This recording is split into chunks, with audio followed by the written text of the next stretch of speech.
want to talk about something that I've been thinking about a lot lately. The older I get, the stranger it seems, too. The easy part of marriage is actually getting married. Seriously, think about that. You can walk into a courthouse, pay a fee, get a marriage license, find somebody authorized to perform the ceremony, sign some paperwork, and in many places, be married in a single day. Just one day. One of the biggest emotional, legal, and financial decisions that you'll ever make can happen before dinner. And the older I get, the more I think that that's strange. Now, before anybody gets all upset, this isn't an anti-marriage video. I still believe good marriages exist. I've seen them, and I know people who have them. And when two people genuinely love each other, respect each other, and build a life together, I think that that's a beautiful thing. So this isn't about attacking marriage. It's about something that I've noticed after living long enough to watch a lot of marriages succeed and just as many of them fail. Because depending on which statistic you look at, roughly half of marriages end in divorce.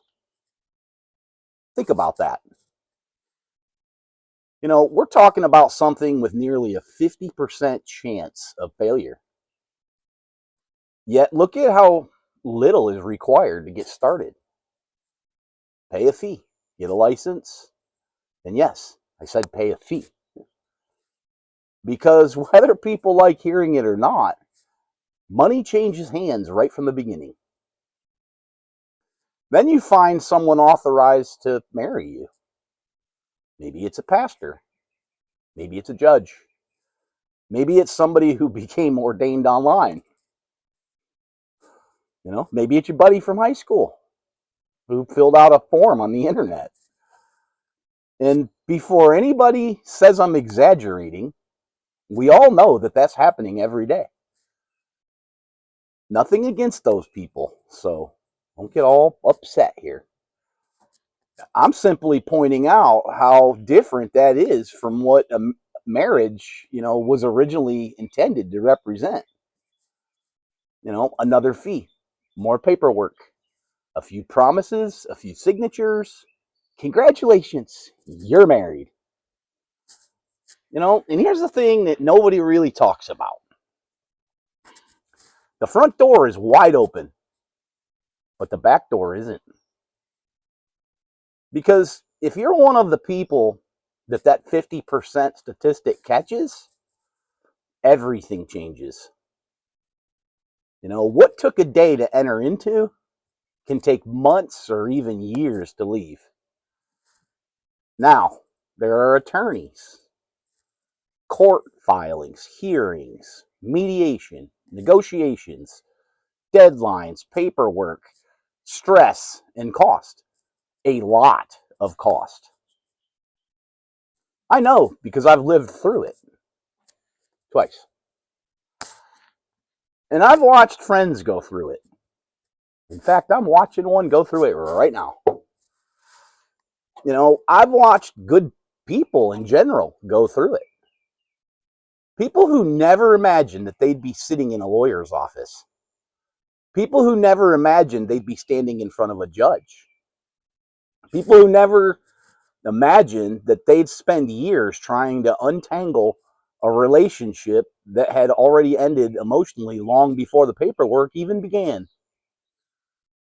And one thing that I've noticed over and over again is the longer that process lasts, the more expensive it becomes. That's not anger. That's not bitterness. That's simple math. Every filing costs money. Every appearance costs money. Every delay costs money. Every additional layer costs money. And while all of that is happening, two people whose lives are already falling apart are the ones paying for it. Now, some divorces absolutely require courts. There's no doubt about that. Some require attorneys, some require judges. I understand that. But there are situations where those protections actually matter. But I think it's fair to ask a question. Why is it so easy to get married, yet so difficult to get divorced, all while lining other people's pockets? Why does one happen in a day, while the other can take months or even years? Why is there so little preparation on the front end, yet so much structure on the back end? Those are questions I've asked myself many, many times. Because from where I sit, society spends a whole lot of time talking about weddings.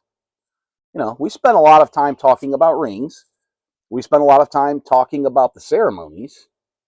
We spend a lot of time talking about that perfect day. But we spend almost no time, actually, no, we spend no time talking about what happens if the marriage doesn't survive. Nobody wants that conversation. Nobody wants to think about failure when they're in love. I get it. I've been there too. But pretending that the risks don't exist doesn't make them disappear. And maybe that's the part that bothers me the most. It's not the divorce itself, and it's not even really the money. It's that so many people walk into marriage understanding almost nothing about the legal and financial contract that they're actually entering. They understand the emotional side, they understand the romantic side, but very few understand the business side. And make no mistake, it is a business. Because, that's ultimately what marriage becomes in the eyes of the law. A legal contract. And if that contract happens to fail, the consequences will follow you for years. When I look back at it, I think people deserve to actually understand that. Not because marriage is bad, and not because love is bad, and not because commitment is bad, but because reality matters. If something has a 50% chance of ending, that's gambling. And people deserve to understand both the rewards and the risks. They deserve to understand what they're signing. They deserve to understand what can happen. And they deserve to know that getting married might take a day, but getting divorced can take years. And honestly, the older I get, the more I think that's a conversation that everybody should have before the wedding instead of after the damage is already done. Because once you're sitting in the middle of it, that lesson becomes a whole lot more expensive.